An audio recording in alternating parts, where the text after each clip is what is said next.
So, I mean, I've mentioned the first one that's really easy, and that is breathwork. Breathwork practices that really focus on the parasympathetic nervous system, which is rest and relaxation. Each person needs something different. Some people need deep rest and relaxation, and they may fall asleep in their breathwork, and that's not really the objective, you know. So looking at a time frame is really important. The depth of your trauma is really important. And always in any healing work, what is your objective? The body is telling it all. It's the mind that wants a different story. Why? Because we are still linked into that cube that dictates that we need to perform and function at this level during these days under this role. You know, so there's so much delayering that needs to occur. I have a lot of knowledge, and I want to know that when you come and work with me, you want to uncover the mysteries of yourself and therefore the universe. And I cannot do that in a weekend. It no longer feels in alignment. Karmically, I am accountable.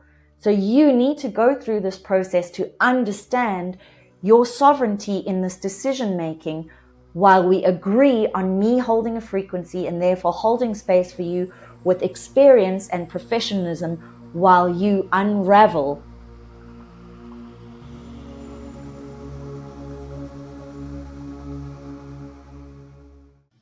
Greetings, seekers of ancient wisdom, and we're here again with Brigitte Heeb for another very interesting show. We're following on from our last discussion where we spoke about the physiology of fear and what it does in your body. And in today's talk, we're actually going to talk about how to release that trapped fear and trapped emotion. Brigitte, welcome to the show. Thanks for having me back. How are you doing? I'm feeling very good today. Yes, how do we release big, deep, trapped pain, emotional pain that's been trapped in our bodies for decades or even lifetimes? So, Brigitte, you mentioned somatic release is a technique or a group of techniques that can be used. So, maybe explain to our viewers what is somatic release. Beautiful. Okay. First of all, thanks for listening again, everybody, and I hope you're enjoying this series. And just to speak again to why we've released this series, it's really to assist you in understanding how I work as a facilitator and practitioner, and as a gateway into informing you of what the subject matters might be around the AZURITE Temple, which is a coaching container that we'll be launching around about July, August. So today, speaking about trapped trauma in the body and how it is released. And your question was surrounding, you know, what is somatic release? And in essence, you would hear me speak about this many, many times, the word embodiment, right? And somatic release is really moving through the body construct, the temple of the body, to kind of feel those energies and emotions releasing through the body. So that's what it simply is. And let's say a nice way to clarify this within your mind is to give you the opposing therapy. So an opposing therapy would be something like psychology, where we are doing talk therapy. So it's really a mental and cognitive process rather than an embodied process where we're moving energy through the body, and you're really going to be feeling that energetic shift happening and occurring, versus just talking through it and maybe sense making something to understand something in a mental perspective, versus it is releasing through the body through what you may view as, let's say, if you see images or video footage of somatic release, you may see it as quite dramatic. You may see it as possibly painful in terms of an emotional space. It shouldn't be painful on the body. It's really just the emotional pain coming through. So as a trauma practitioner, and someone that is viewing this, let's say you're moving through YouTube and watching this, you might see the client really just like moving through a big trauma. And that can be quite triggering for some people. You know, I know, like with my mom, I would love to do some somatic release work with her. And I know she'd be a wonderful client because there's so much stored up energy over her lifetime. But if I were to show her something on the internet of like, okay, mom, I'm going to bring you into this practice, she would understand mentally and be like, oh, I can see how this would work, but it looks a little bit dramatic for me. And that's obviously just speaking to my mom. You might have the same views, but we can begin to understand. If we take a child, for example, a child doesn't hold in anything. Whatever they are feeling, they are emitting, releasing, and communicating, right? So this is where the tantrum comes in. So a child is feeling, unheard, unseen, and this energy of frustration is coming up. And what do? They move into a tantrum, and that is somatic release. A tantrum is a type of somatic release. That is really insightful. So when we see our children throwing tantrums, we can at least have a bit of understanding and passion instead of telling them to like, hey, stop being dramatic, or stop being a little so-and-so, or stop embarrassing mommy and dad. Yes, in actual fact, it is showing the mastery of the body's intuition and the body's systems kick driving automatically, as it should be. And so what we do as adults is we stop these behaviors, like you said, with the children. We'll be like, stop doing that. We'll sort this out, or you don't need to be a little brat, or you don't need to shout. In actual fact, that expression is what is helping the nervous system calm down. It's helping to expunge and release the energy. And this is why to observe children in that manner is so beautiful, because before they are conditioned and indoctrinated to change and adapt their behaviors, they are doing exactly what they should be doing. So you're saying as adults, the right way to deal with discomfort would be to have a tantrum. I mean, this is one of the releases. I've gone to the biggest one, right? But yes, I always tell my clients, particularly in breathwork, which I'm sure we'll go through more in this show, but particularly in the breathwork and the way that I run and hold my breathwork ceremony, it's the opportunity to move into tantrum that is the most powerful energy release. From there, the tears come. And from there, the nervous system is reset back into parasympathetic nervous system. And we just feel lighter and like we've just let the load off. We've just shot the load. But and most people have no recognition of what is sitting inside the body prior to that moment of release. And it kind of shocks people a little bit of how much comes out, because which adult is given a free hall pass to have a good old adult tantrum? Not many. Yeah, society would view you as crazy if you were an adult throwing a tantrum. But I think this is the benefit of the different types of somatic techniques that are out there. So let's maybe talk about some of the different somatic techniques and how you would classify them. Beautiful. So, I mean, I've mentioned the first one that's really easy, and that is breathwork. And of course, there are a numerous amount of different breathwork practices out there, and each one is stimulating the nervous system in a completely different way. So some of them are really activating the sympathetic nervous system, meaning they are moving you into spaces of stress, right, in order to kind of expand your zone of tolerance. And from there will be release work. And then we've got breathwork practices that really focus on the parasympathetic nervous system, which is rest and relaxation. The way I work is really a combination of the two, but my training as a breath wave practitioner is a yin-styled breath work, which means it is based in the feminine.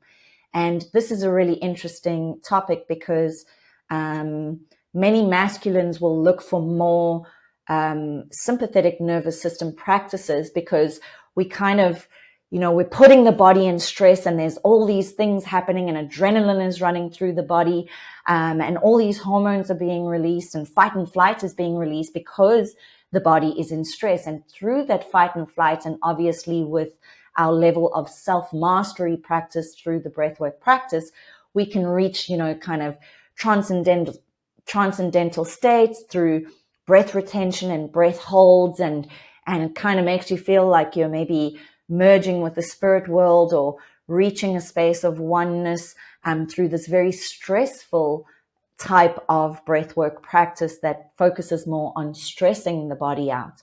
But the breathwork style that I trained in is a yin styled practice, which is feminine in nature. And for me, the mastery really lies here.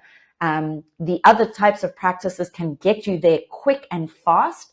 But again, if we look at our macrocosm to microcosm, our culture versus that which has been forgotten, our wisdom teachings within culture is, are we not already doing everything too fast? Are we not already trying to attain quick fixes from every single corner of our reality and our construct?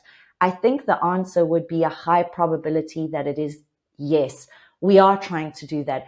And so a yin style practice, which is feminine in nature, which means slow everything down, to me shows, I think it's a practice that has such capacity for true mastery, because what it does, you can still attain those aspects that, we're craving, the transcendental states of oneness, liberated feelings of connectedness, feelings that you are, you've become the breath. There's no boundary between the body and space. For example's sake, you can still attain that in a yin style, feminine style, parasympathetic activated state.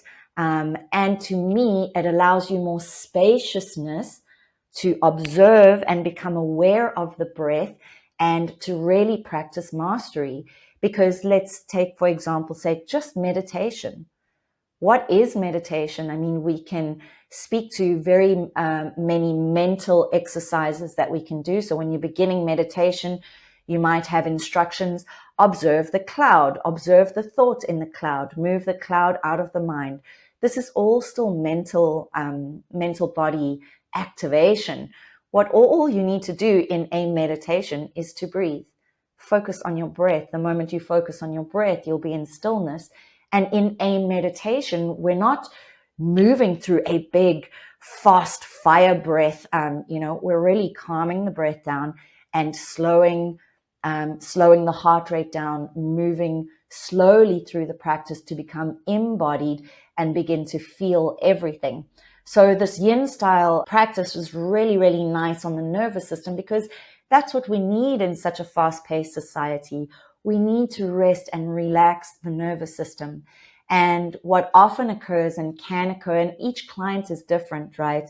Each person needs something different. Some people need deep rest and relaxation, and they may fall asleep in their breath work, and that's not really the objective, But again, if you are moving through a series of 10 classes with me or 5 classes with me, it's okay for you to fall asleep in one class, because clearly your body really needs that. And the higher aspects of yourself are still doing the work. You are still receiving, because we're all connected. But if you've come for one class, for example's sake, the instruction would really be to remain embodied in your breath. It's like going to a spinning class in the gym and not cycling. We want you to stay embodied in the breath. And because it's a feminine style practice, we can become lazy and we can move into a space of meditation rather than breath. And now I've said both are the same thing, but what is it that we're focusing on is conscious, connected breath. So with the word conscious there, it means that you're really putting in effort. It's an active process of consciously breathing until you become the breath. And then the body is somatically inclined to do exactly what it needs. And through the becoming of the breath in this very nice feminine way, you might move through a trauma release that you didn't anticipate, that you're not really pushing for in this harder style, masculine style breath, and that is just appearing out of nowhere, because the body is relaxed enough, it feels safe to now release the trauma. So there's very many different I guess, theories behind the release of trauma, and the proof is in the pudding. All styles have capacity to release the trauma. And so it's really important to check in with your practitioners and therapists, which style they are using. Does it suit you? Because it really needs to, you might not have capacity in your nervous system to go through a very stressful style of trauma release, because in essence, the intellectual conversation we can have around that would say, well, wouldn't that recreate trauma in the body? And the answer is yes. So for some people, I've heard them say, I had a really intense breathwork session and they're afraid to go back to breathwork, which means they have PTSD from their breathwork, possibly because the breathwork style was very masculine in its construction and delivery, and that may not have suited that person's issues, needs, wants, desires, and trauma release that they needed at that point in time. So I've chatted about breathwork. We've also got, EFT tapping, emotional freedom technique. We've got TRE, so trauma release, which is really just shaking of the body. And essentially, all we're doing is allowing the body to release that which it needs to do. And then the other part of this, which again we'll go into, is that, everything is connected to the vagus nerve, this autonomic nervous system. And when we're speaking to the vagus nerve, you asked what are techniques. So I'm just speaking to vagal toning. How can we tone our vagus nerve in order to reset the nervous system out of fight and flight, out of freeze, into a nice, happy nervous system? And there's many ways that you can do that. I mean, the simple one is singing or humming, gargling, right? It is meditation. So that is also going to stimulate the vagal nerve. Spending time in nature. So now we're coming back to the basics. So even if we didn't add the word vagus nerve and I were to say to the listeners or you, let's think of ways that encourage ourselves to release stress, right? If we take all the science away, we would come up with the same list that really tones the vagal nerve. And again, it's singing, dancing, playing, being outside in nature, meditating, moving the body, cold water exposure. So this is a big one as well. Cold water exposure, ice dip bathing, and that kind of thing is really stimulating the vagal nerve as well. So I'm not sure if you know, but I'd just done an ice bath kind of Wim Hof training in Lithuania in the beginning of this year. And that's also really moving the body through different stresses, because that cold ice therapy can really stress the body out. So we're expanding our zone of tolerance, which we also do in the breath work, in order to release that and then come back into breath. Because when you're in ice cold water, that's all you have capacity to do is breathe. So it's really wonderful teachings. So there's a bunch of them right there that we can expand on.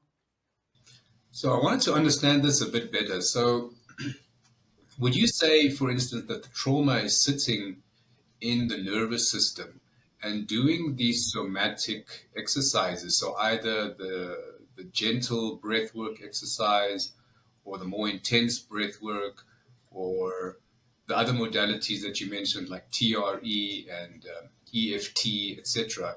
So those are getting the body calm so that the nervous system can be calm. And then when the nervous system is calm, it will go and release naturally the blockages in its system.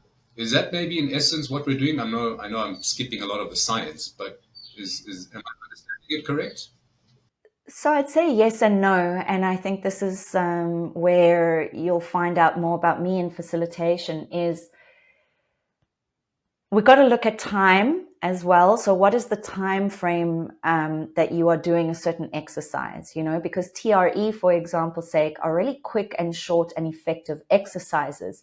And they have capacity to release stuff from the body, pent up energy from the body. And, even simple somatic exercises, where you lift your arms up and just release. That can just be quick release activities that you can do during the day, in your office, et cetera, et cetera. So that's going to allow release. But is that kind of exercise going to release deep-seated trauma? More than likely not. So and that's why I mentioned time here. What is the length of time that you are doing the exercise, and what is the level of trauma at the moment that we're looking at? Are you just dealing with general frustration? So again, if you're in the workspace, you've got a highly stressed job, and you just need to do a bit of release work before meetings, or to come back to stabilized nervous system, clear, grounded, to move into a proposal or something, that's amazing. But you're not going to do a big trauma release before a meeting. You're going to come to a breathwork session where we're going to sit and breathe continuously and consciously for 90 minutes. That's a nice amount of time to allow the body to be like, okay, the body, the mind, and the soul, right? Because there is higher consciousness as well. And the reason I mention that is, I think for me, because I've come from the shamanic background, really understanding the spiritual world and being an anchor and a bridge to both worlds, I'm very much focused on ceremonial breath work, right? Where the soul has its aspect as well.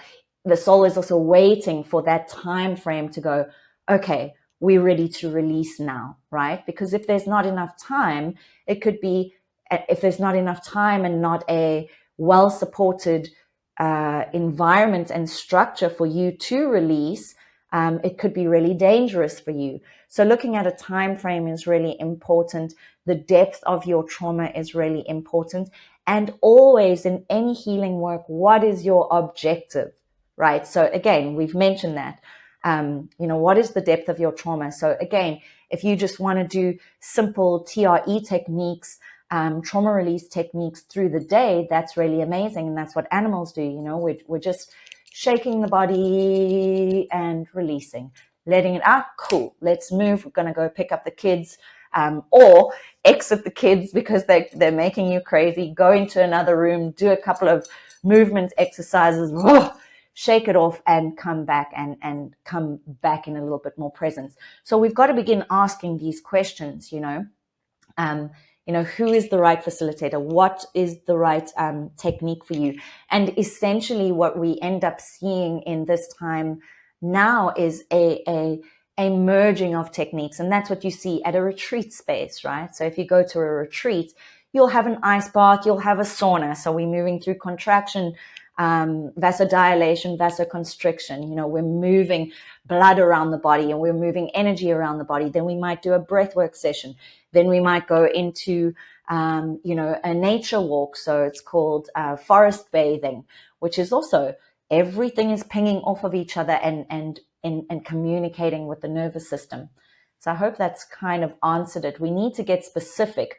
What are we here for? Because if you've got a deep trauma, and for me with clients, like I said, a 90-minute session might allow the body to feel relaxed enough to begin releasing. However, with new clients, there may be layers and layers and layers and layers of ego mechanisms that are protecting, quote unquote, protecting you from releasing this trauma, right? And because you're new to breath work, you've got a new facilitator, that 90 minutes may not be enough. The next session may not be enough, because remember, in order to release, the mental body and the emotional body and the soul wants to feel safe as well.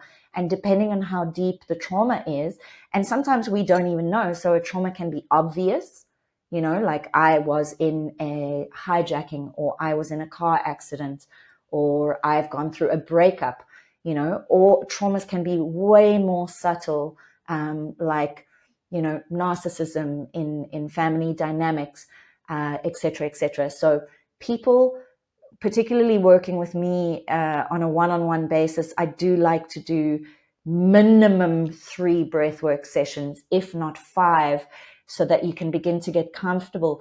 And remember, your breath pattern in the beginning is going to be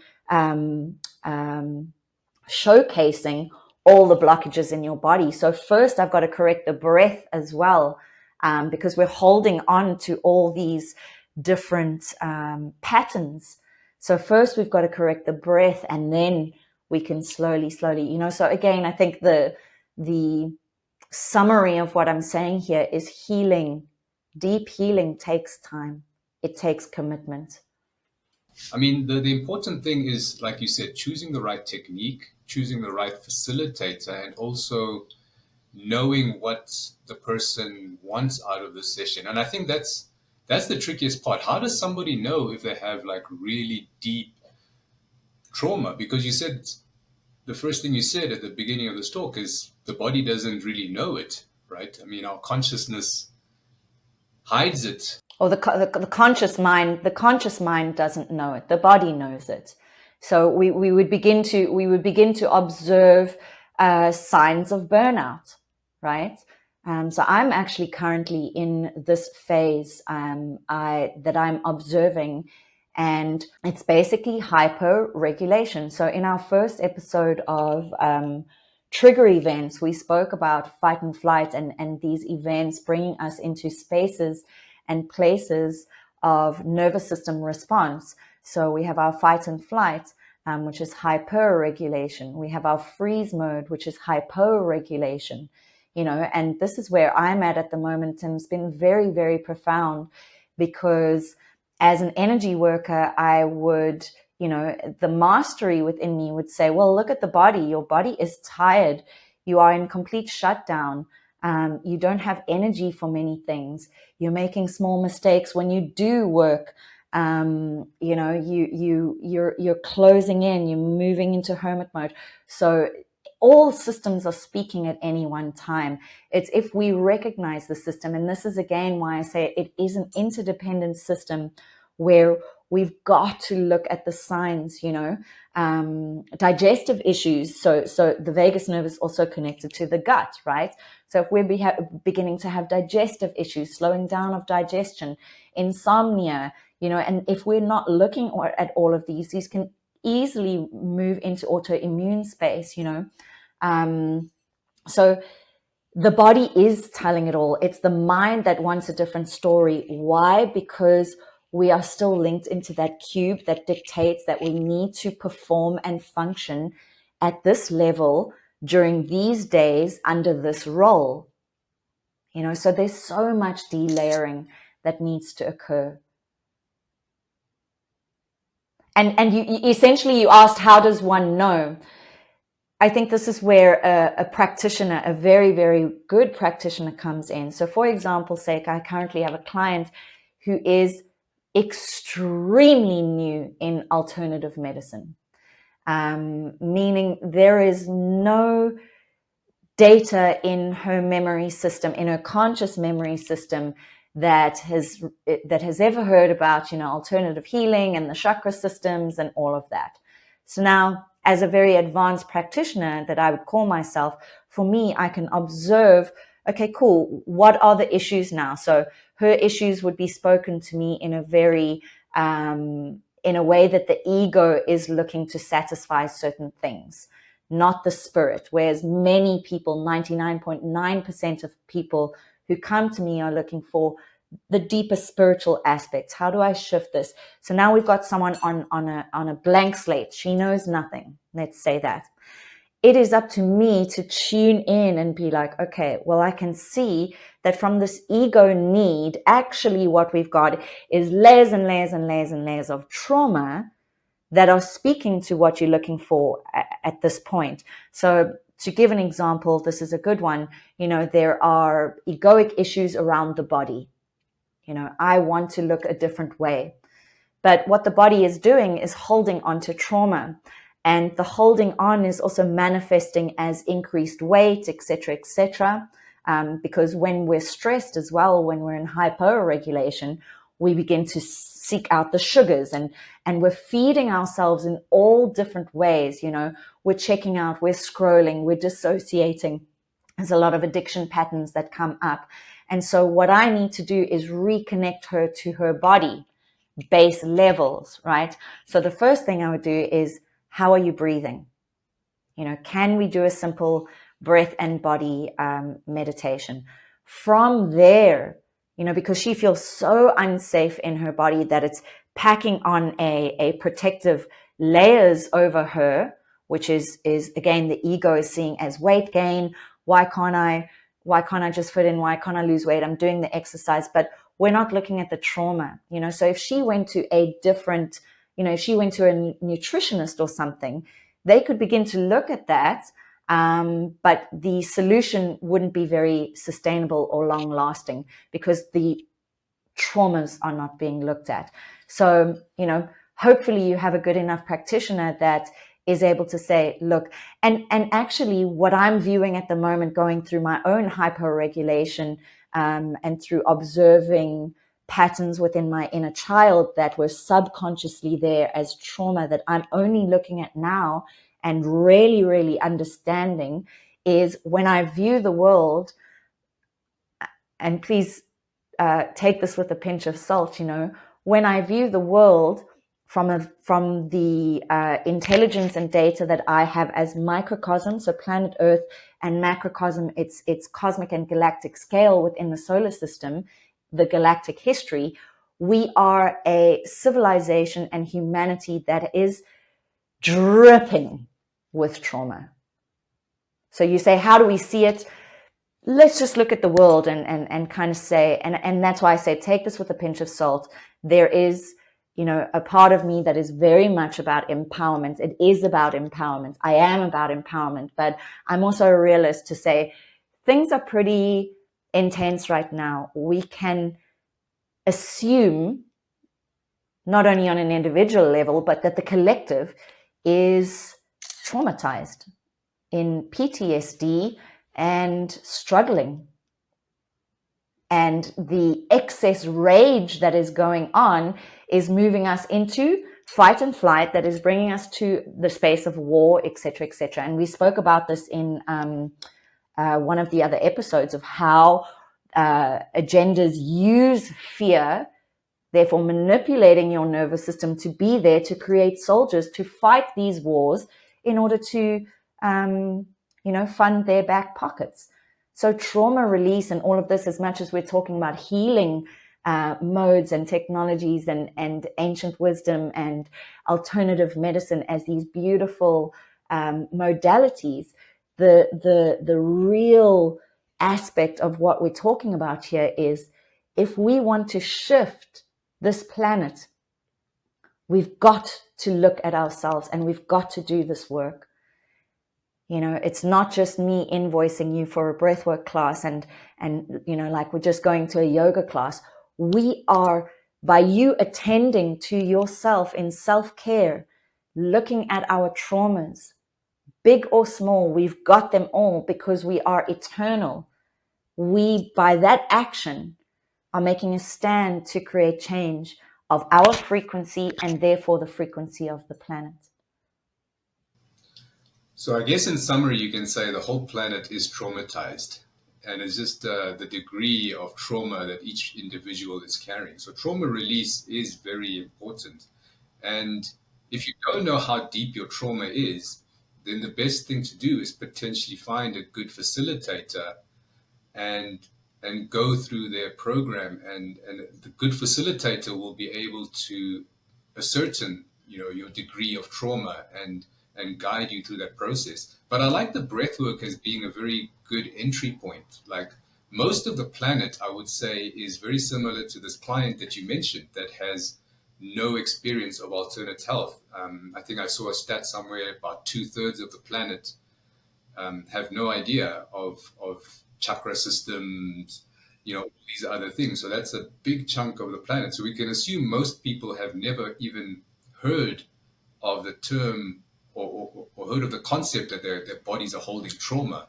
I kind of want to allow you an opportunity to come into deeper work with me for those of you that are interested. Essentially, I have a coaching container that I am completing soon on the 8th of April, and the new one will be opening in a couple of months' time. This is a really, really deep dive into spiritual technology, metaphysics, multidimensionality, consciousness, healing, ancestral work, shadow work, light language, voice activation, embodiment, breath work, nervous system work, really understanding your spiritual role here on planet Earth as we work together as a shield, like the mushrooms, like the mycelial, in order to raise our own frequency as well as the frequency of the planet.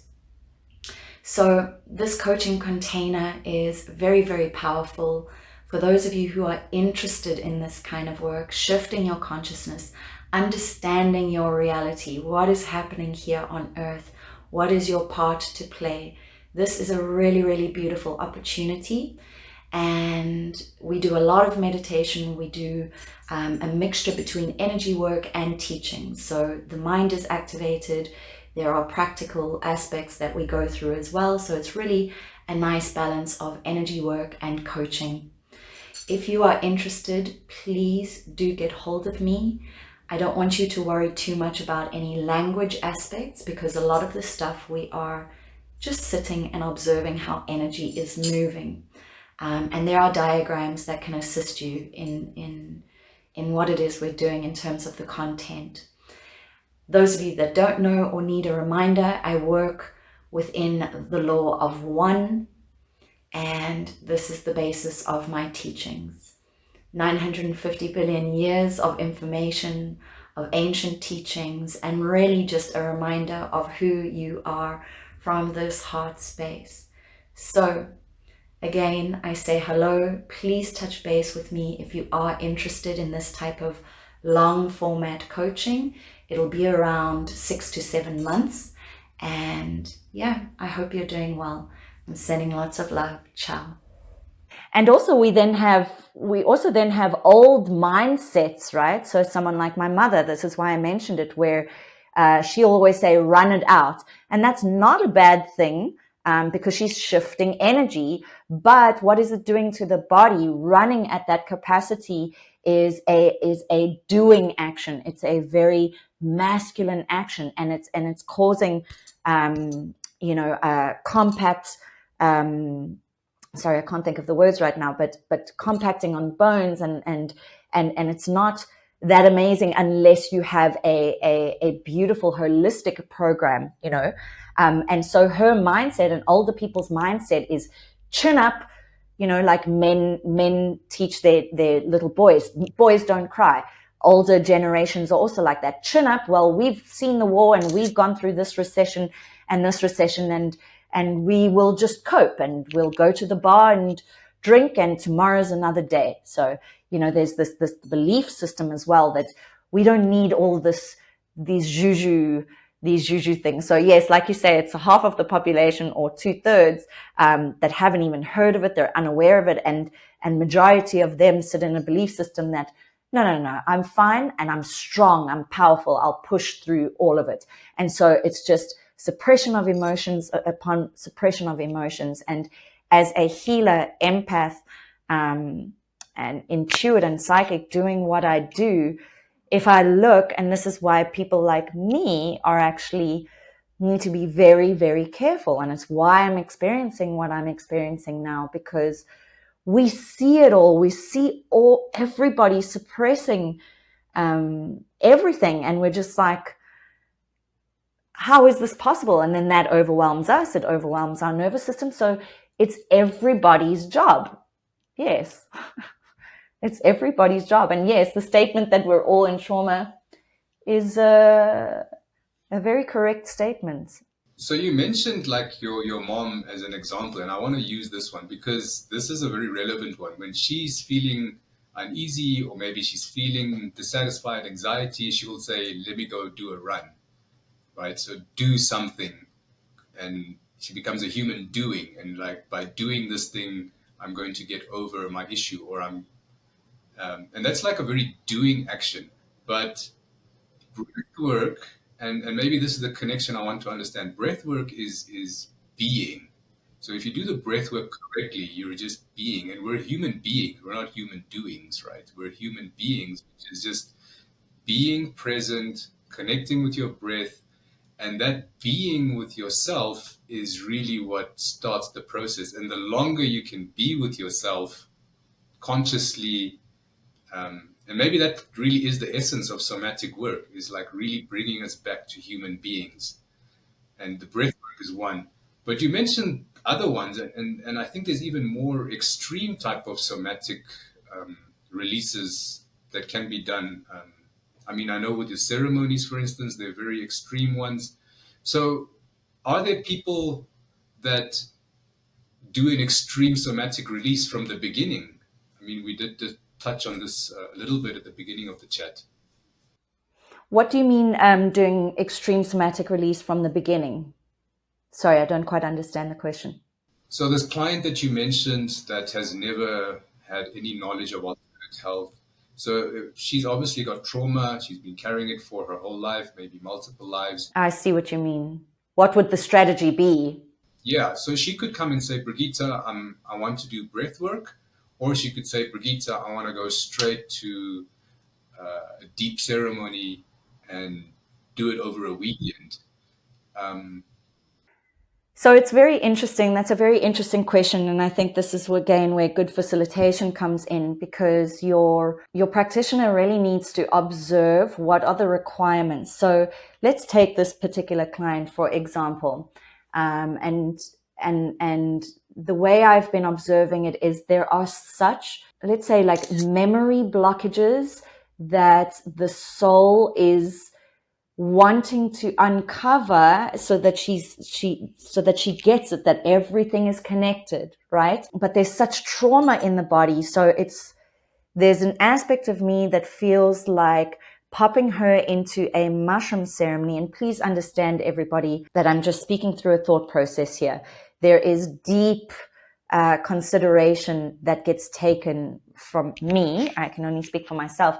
Deep consideration that gets taken into who comes into those spaces, because my expertise and my decade of training came from the plant medicine space, which I would have very much labeled as an opportunity to work with trauma, and we can maybe go into that. But it was a kind of a deep end initiation for me, where now I look at it and go, well, maybe clients don't need that, or they need, this package before we go into deep psychedelic work. But with someone like who we've just mentioned, who's just, if I view the programs running, it's like there's just such a blockage to all of it. For example's sake, there's a blockage to authority, which means there would be a protection mechanism to receive instruction. And if you are not going to be receiving instruction in a breathwork session, we can do 5. If you're going to ignore that, well, you're not going to really see results, right? And with this particular client, I've spoken about that. This is what I'm observing. You block and resist any instruction and guidance from me, and that is your protection mechanism. So I'm observing it, but you don't know how to do anything other than that. And we can work slowly, and we can build time, and we can build trust, but some people don't have the time for that, nor do they have the finances to sit with a healer or practitioner for a year. In that situation, I would say, okay, well, if you want results, then what I would suggest is to go into something more of a deep end dive, like a psychedelic experience, to just open you up. Because once you do that, there's no way you're not going to have your memory systems come online again, your soul reconnecting to your heart, your your consciousness experiencing oneness and therefore beginning to understand energy, the heart is going to open and you're going to feel love in your body again. And that big experience is going to be like a big download. From there, we can then begin to re-look at the breathwork sessions and start to work on things in a more conscious, embodied way. But that big shamanic journey is going to be like, hey, this is everything that I'm trying to show you in a one-stop shop kind of vibe. So I hope that kind of answers the question. Another big, deep dive, but so quick and so efficient, is cold water therapy. It works. No facilitator is needed. No facilitation is needed. The only thing is a bit of bravery to get your kit off and get in some ice cold water. Obviously, I'm living in Europe at the moment, so and I live right by a river, so it's easier for me. You guys in the southern hemisphere, you may need to find this out and go and get an ice tub and do your thing and put ice in the bath or whatever. But if you have spaces with natural water elements and you can get into that water, I've observed it so many times where I get in the water and automatically my throat opens. Automatically I'm doing those vagus nerve exercises. It just happens. I'm going, oh my God, the water's so cold.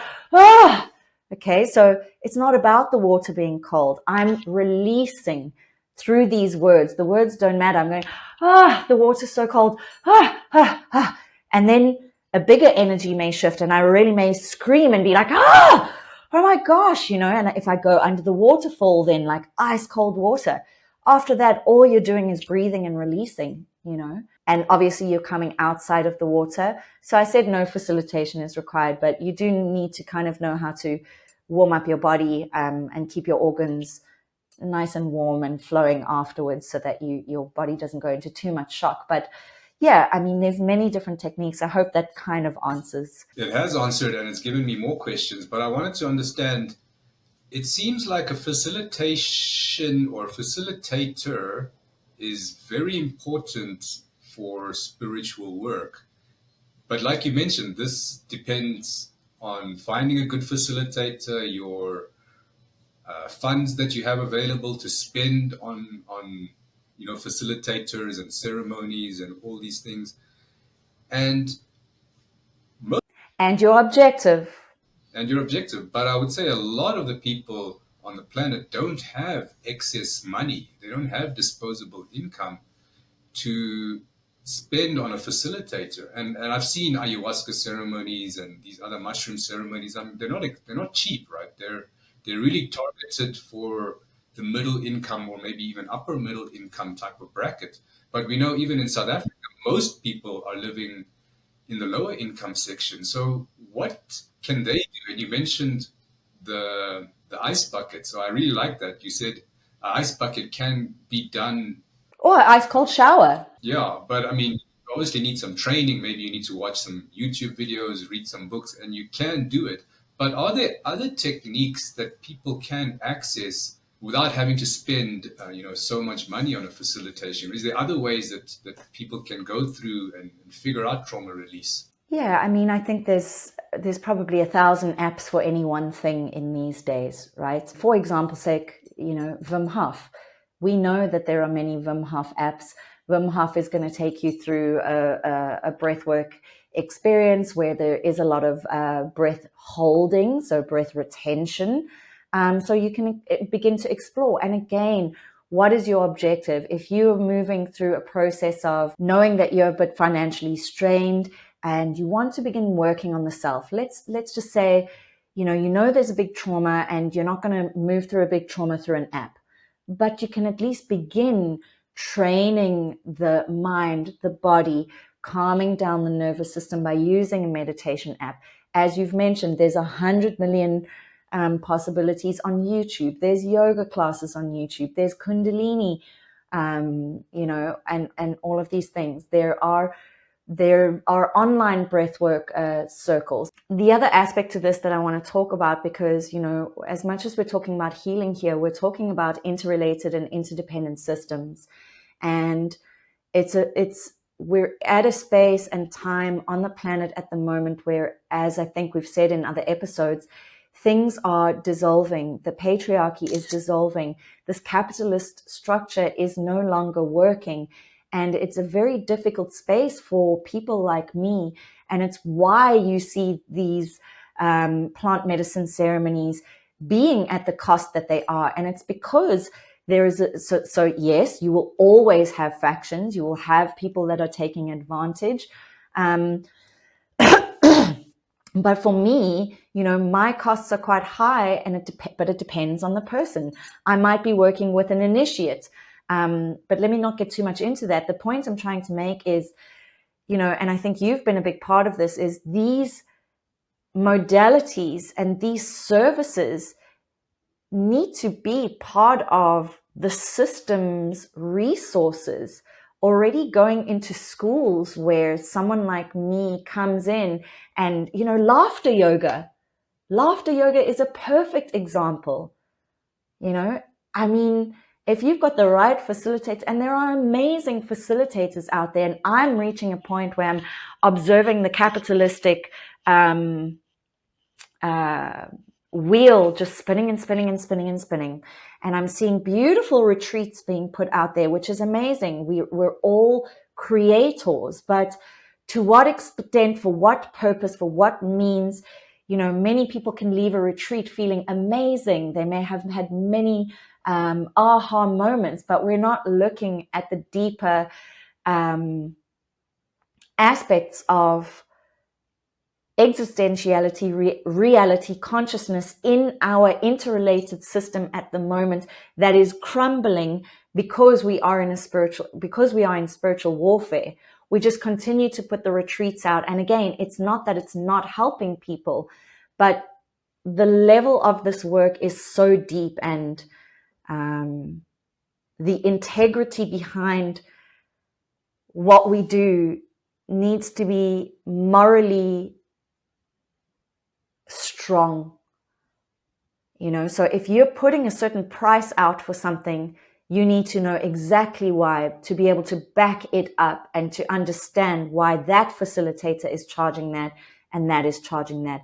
And is there accessibility for all things on this planet that you require for free?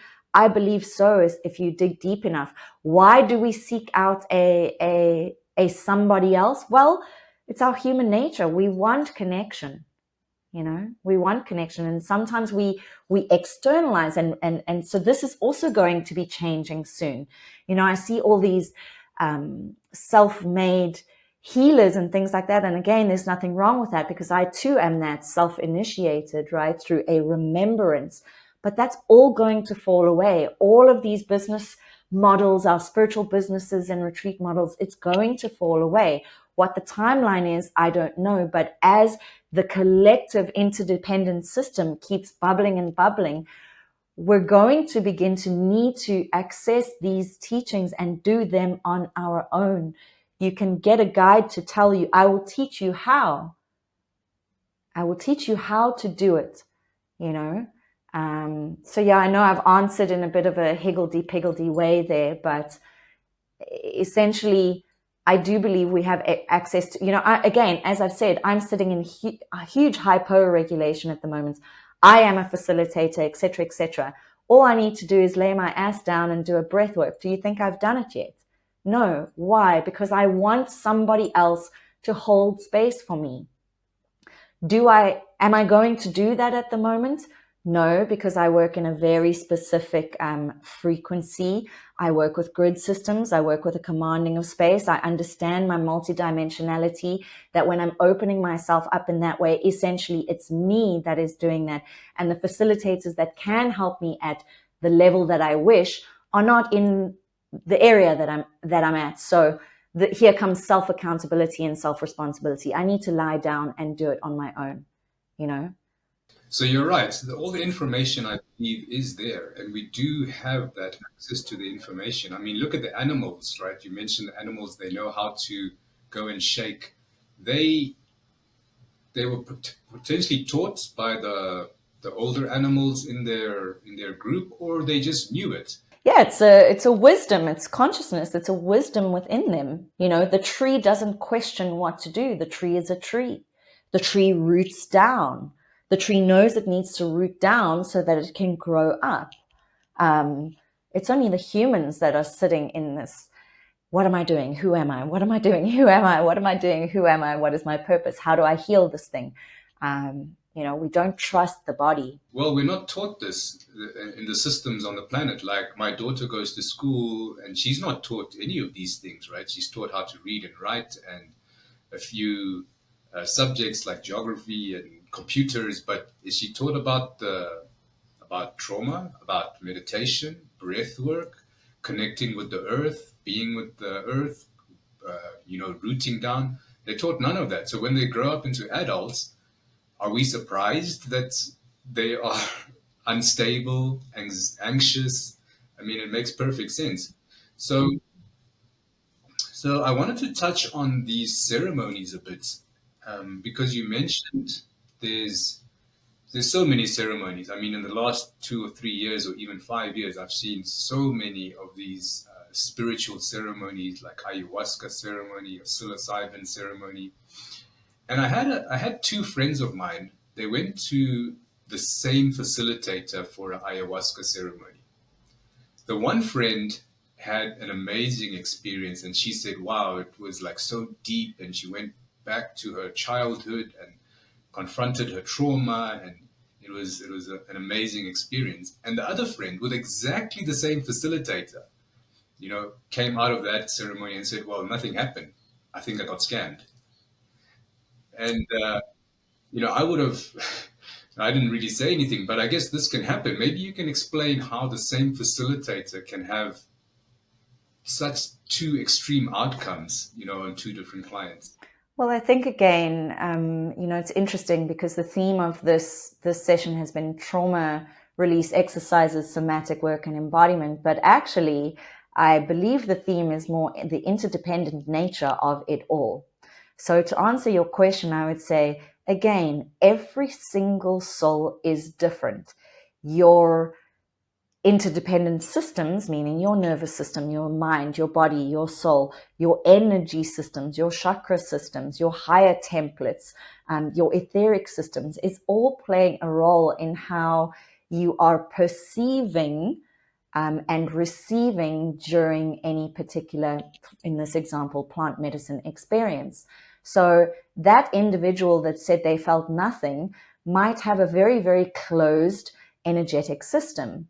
And the medicine, so the soul space, the intelligence of the medicine is maybe working more on a physical level in the body, right? Because ayahuasca, for example's sake, is and again, we will all have different experiences.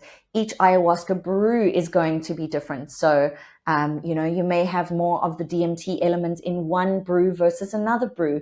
One shaman might like to work more with the more grounding aspects of the ayahuasca. One might like to work more with the tryptamine and the DMT and the chacruna aspects of the ayahuasca. So there already is 100 million things that could influence your experience. So it's like going to a cacao journey.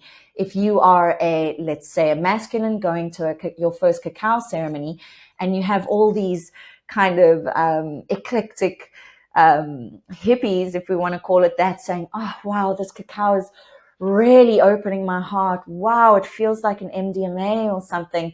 And this guy may be going, "Well, it just kind of tastes like bitter chocolate, and I don't feel anything," right?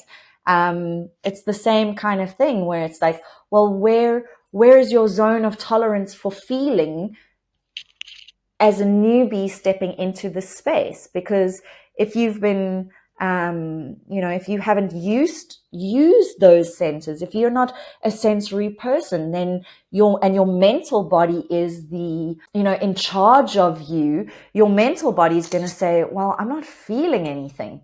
you know, and depending on the brew, the brew might be more for the physical body. You know, ayahuasca is an incredible physical body healer. Whenever I've taken her, I've felt it moving through my body. Whereas to me,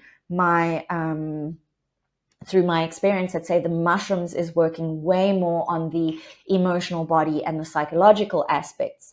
So, yeah, and you know, again, it's like the consciousness of the medicine is also working with your consciousness. The consciousness of the medicine may pick up that maybe you didn't prepare well enough. Maybe you didn't do your dieta well enough. Maybe your body hasn't been cleansed and purged well enough, because yes, you have instructions from the facilitator, but whether your client does that or not, let me tell you, is you know, we've got to take accountability and responsibility. Your facilitator can't, you know, I mean, they may be able to put a meal plan together for you, and that's where you would go to the jungle and spend 3 weeks there, 4 weeks there, and really commit yourself. But in these kind of urban environments, who's to say that you actually stuck to the diet? And so you're coming in with a lot of density, and you know, the medicine's consciousness may not be, your consciousness may not be ready for the medicine's consciousness just yet. You know, some people in my ceremonies have also said, I didn't feel anything. And I'm like, your consciousness is not ready for that information. So the perceptual experience and the intellect and the mental body says that it didn't receive anything or experience anything.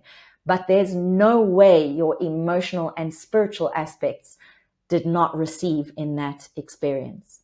So they weren't conscious of it, and this is maybe the challenge that happens in urban dwellings. Like all these retreats, the spiritual retreats are done over a weekend because that's all the time that people have to give. And how can you do a proper preparation for a deep ceremony if you're just going to do it over a weekend?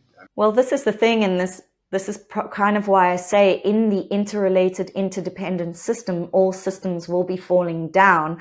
So those that are relying on an income through these more capitalistic ways of, and again, I'm not saying there's fault in that, it's how we are living and surviving at the moment.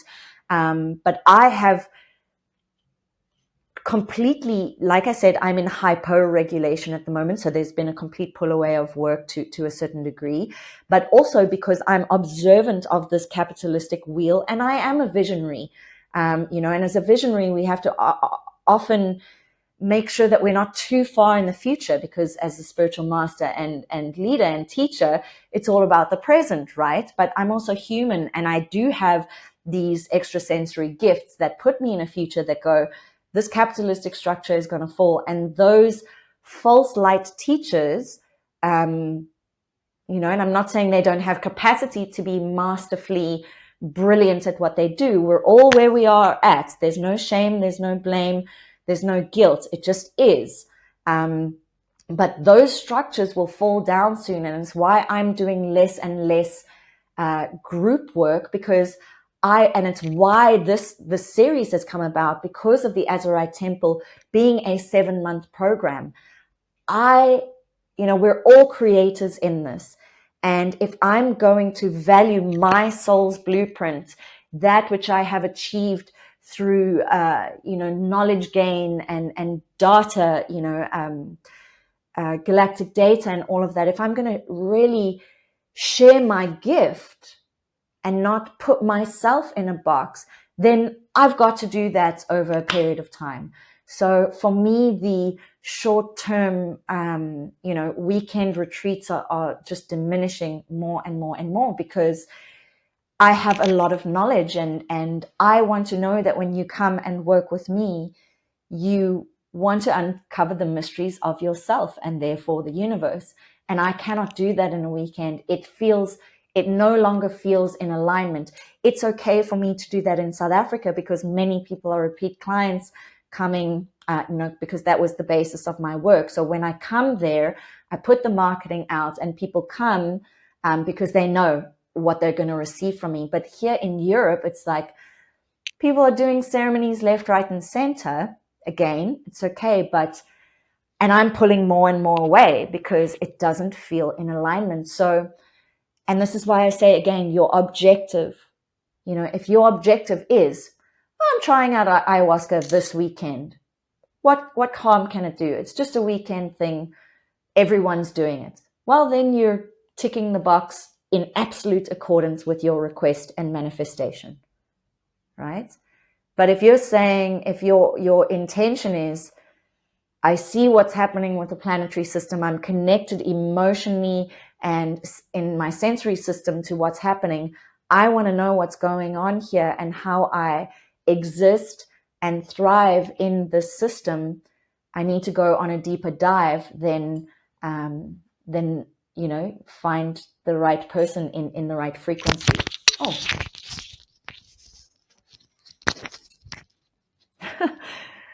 Apologies. Fantastic. Yeah, I think that's really, really important because, like you said, there's so many weekend retreats going on, so many weekend retreat ceremony / style things. But how can you disseminate deep information over a short weekend? I mean, it doesn't make sense. So that's why I really like this long form course that people can participate in and really go deep into topics and have supporting information. And also, I feel that integration is important. So when you receive information, it takes time for, at least for me, it takes time for me to really um, accept this new concept, digest it. I have to, it might take a week, it might take a couple of weeks. And then I have Yeah, exactly. So how can that all happen in a weekend? It's really trying to compress it. I mean, we're in this lifestyle where everything is fast and happens now, and that's why this is happening. But like you said, if this falls away and we go back to our roots and natural ways, we will spend more time. I mean, I'm spending more time on this already, but I'm sure the rest of the planet will start doing that. It's very interesting to watch the personal shift within myself because I would definitely call myself, let's say, a way shower. A way shower is a nice word. I've already used the word visionary.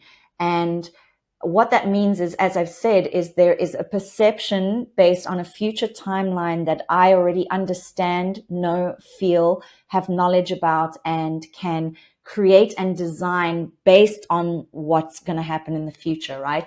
And, many people may not know this, but within South Africa, I feel like I was one of the first, other than Monica Kromhout, I was one of the first other person coming in to a public forum to share and be brave and begin marketing these kind of experiences. Now I've pulled away. And now, so I've just mentioned I'm a way shower and a visionary. Why have I pulled away? One, because I'm already perceiving the capitalistic dissolution, right? So I'm seeing the capitalistic dissolution.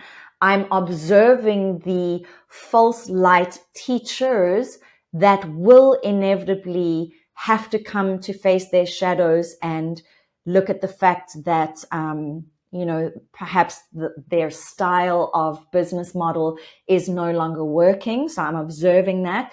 I'm also observing that in essence, consciousness always wants to grow. So, if we see facilitators staying in a space for so long, I mean, they have an absolute alignment to do so. A shaman in a tribal, on tribal lands is the shaman from when he's a boy to when he's an old man, but we live in different times.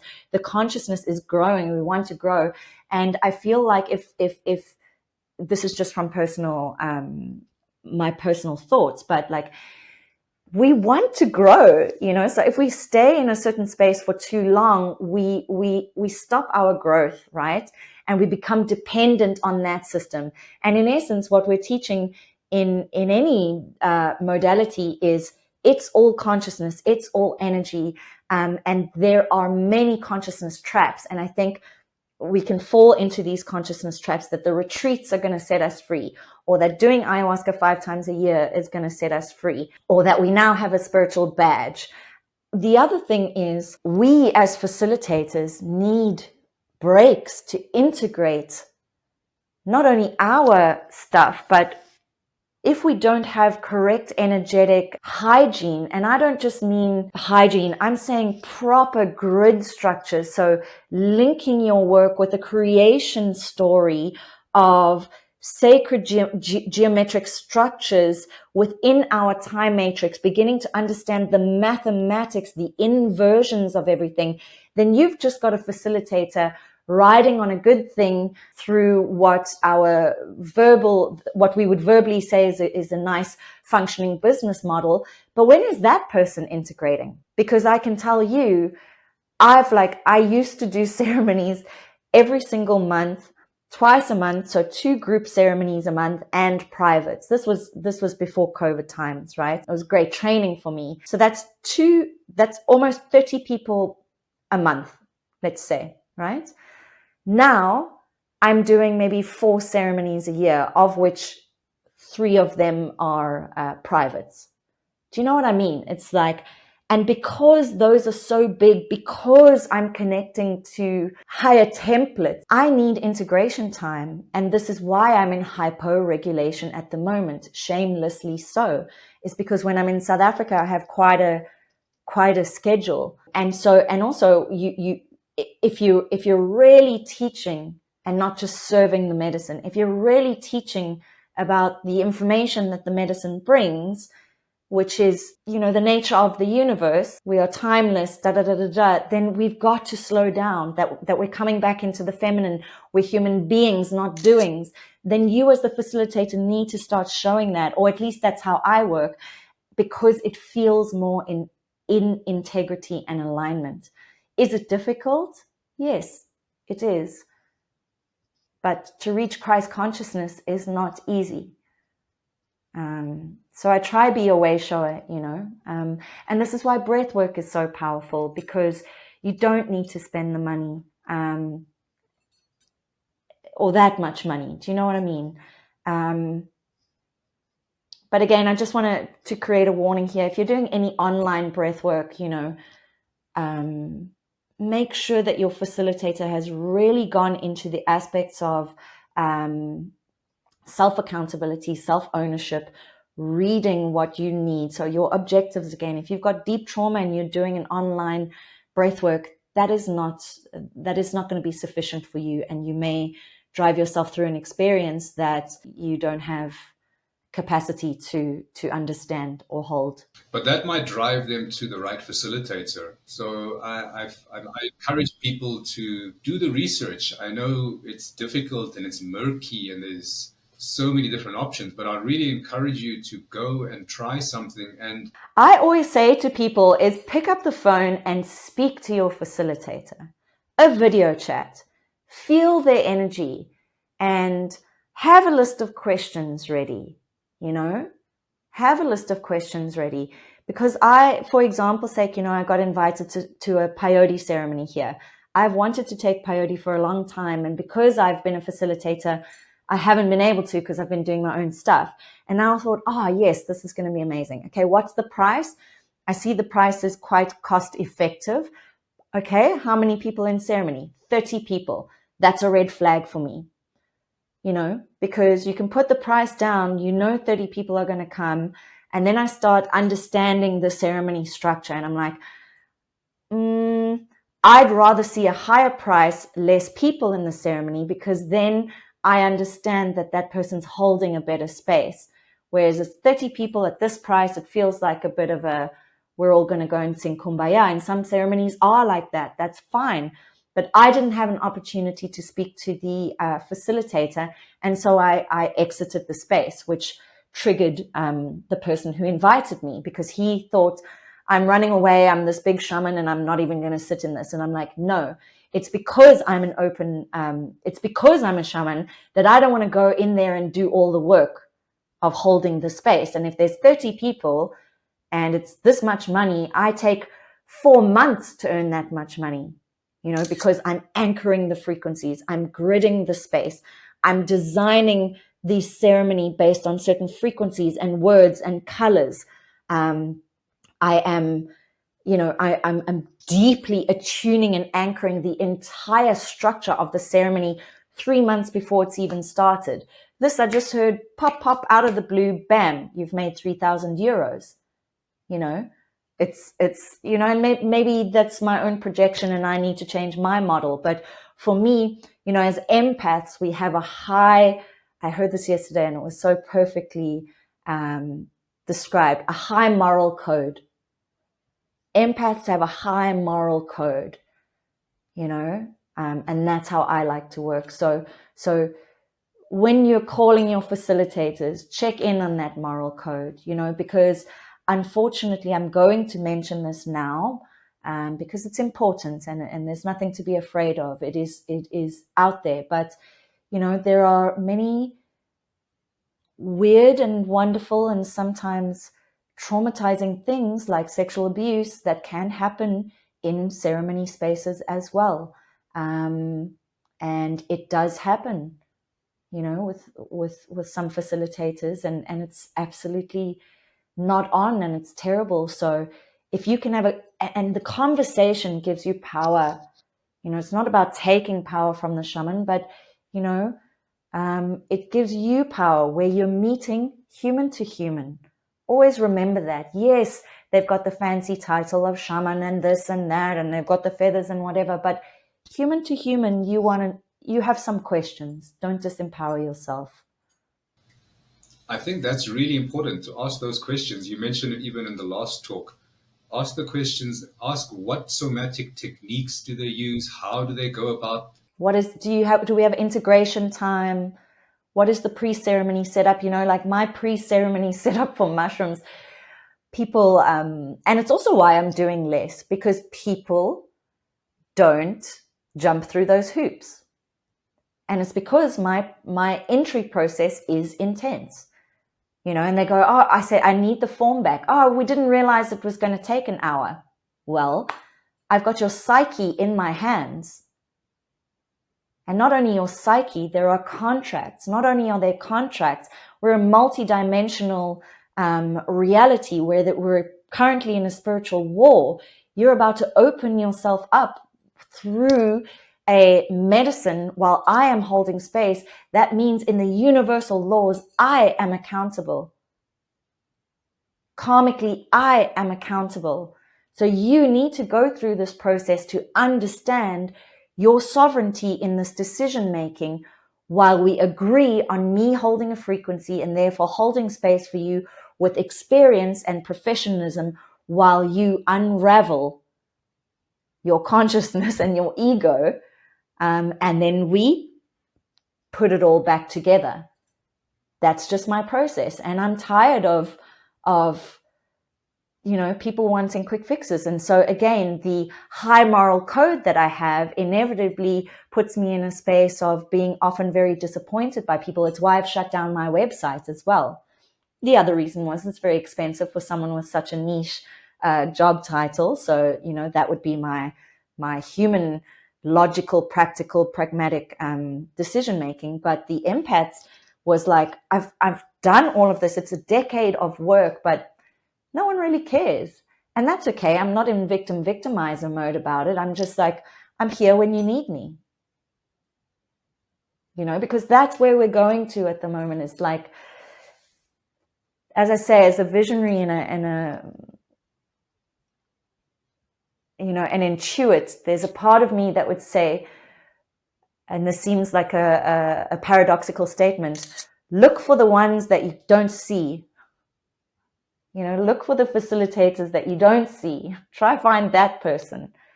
Because and I think the biggest thing I can say here is try and observe how much ego there is. Try and see if you're being pushed into attending. For me, I know with ceremonies, it wasn't easy, but it was a test. If there's 1 to 3 people, there's 1 to 3 people. You cannot push anyone into this. And yes, I want 10 people because I need the finances. But if I'm doing spiritual work and I'm trusting in spirit, those who are meant to be there will be there. And those who are not will be there at another time. You cannot push people into this work because it is deeply sacred. Deeply, deeply sacred. And it's the same around breath work with my... and this is not about self-promotion, it's education, right? About different ways and consent. There needs to be consent because we as facilitators do put ourselves on the line. It's not meant to be some flashy egoic job that is a trend right now, although it is.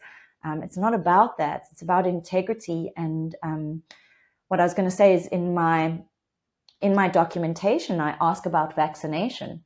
And this really triggers, that may seem like a great question in the mushroom space because I've got another 120 questions, but my breathwork form is much smaller. And most breathwork practitioners or workshop givers don't have documentation. I still have documentation for breathwork because I need you to understand there's teachings in that document. And if you have a certain spiritual experience in your breath work, so we've spoken about the beautiful aspects of the nervous system and the body and all of that, but you still have opportunity to have a highly spiritual experience in breath work. And I want to begin teaching that to you straight off in our consent document, where I mentioned vaccination, and one of the someone I was working in, collaboration with at a yoga studio here in Austria, she said, I've seen on the form the question about vaccinations and COVID. Could you take it out? It's been 2 years now. I said, no, it is the most important question. Would you like to know why? And she said, no. And I said, and that's where I see an issue with, well, these people are not, and most people are not in resonance with my level of work, and that's okay. It's why I do what I do. It's all right. It's not about a sad victim story, but it's those answers that I get that drive me to do my work better, that drive me to levels of integrity, that the levels that we take, because the vaccination is causing havoc with the heart, and clots within the body. And now through breath, we are circulating energy and moving blood around the body. You could move something in that experience. I need to know, as the healer and the space holder, the one that is accountable in this session, not just to make money. I'm accountable for your life in this session, And I said to that person, I said, the reason I have that form is why I charge what I charge, and it's why you should want me in your practice, because nobody else is asking this question when people are dropping like flies.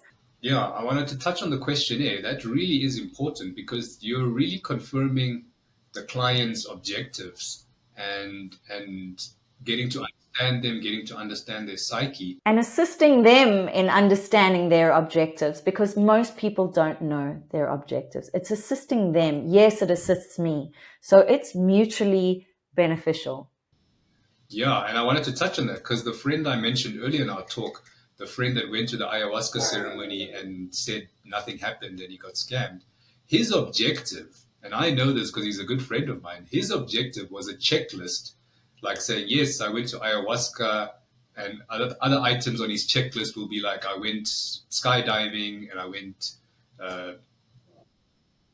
a bucket list experience, exactly. So for him, the ayahuasca experience for him was not at all to go do deep traumatic work. It was a checklist so that when his friends say, hey, I went to ayahuasca, he can also say, yes, me too, I also did it. And that's why the medicine, and that's exactly why I said the medicine's consciousness knows that his soul consciousness is not ready for it, and it blocks the gateway. As an example, it blocks the gateway because that person is there purely for an egoic bucket list tick. He's not there to do any work, so why should he receive? However, sometimes the soul, the soul aspect, the higher aspect of the soul, will give him, like someone like that, a fucking big experience because they've been cheeky. So it all depends on the soul. Every soul is different. So that was really, really insightful. And I think the conclusion for this is that there are many somatic release exercises. There are stuff you can do on your own, but be careful, do your research. There are stuff you can do with facilitators. There are so many different types of facilitators. And what Brigitte is really stressing on, and I would stress the same, if you are going to use a facilitator to do somatic work, do the work, speak to the facilitator, align with them, understand their process, and really listen to your heart and follow your heart. I think that's really, really important. I like that Brigitte does this big questionnaire thing. She spends time to force you to really um, understand understand the reasons why you're going through this process or why you're going to a ceremony. And that is really necessary. So just doing something because it's a checklist is not going to work, like we found out. The next topic we have, guys, is going to be the real groundbreak topic for our series. We're talking about the AZURITE Temple. Brigitte touched on it a little bit in our talk today, but we've been building up to the AZURITE Temple, which is basically a 7-month course with Brigitte, learning about all these different spiritual awakening techniques, experiences, knowledge, information. But we're going to cover that in proper depth at our next talk. Brigitte, do you have any closing words on the somatic exercises? Well, I just wanted to say as well is if we can just start to understand the language. You know, we have our somatic release exercises, and then we have like big trauma release. So somatic release can lead to big trauma release, but it can also just be shifting of energy. So just to be specific about the language, because each language creates a story. The story sets a frequency. The frequency implants, etc. So I just wanted to clarify that. But other than that, I think, again, the message of self-empowerment, there are many vagus nerve techniques that you can use. There are many simple techniques that you can use. Only you can evaluate if you need to go through deeper trauma release aspects, and there's a different solution for every little thing. So have a cold shower in the morning as a beginning, and wake up your body, wake up your system, and enjoy your life and your day. Thank you so much for listening, and I look forward to chatting more about the AZURITE in the next one. Wonderful. Brigitte, have a wonderful week, and thank you again for your time.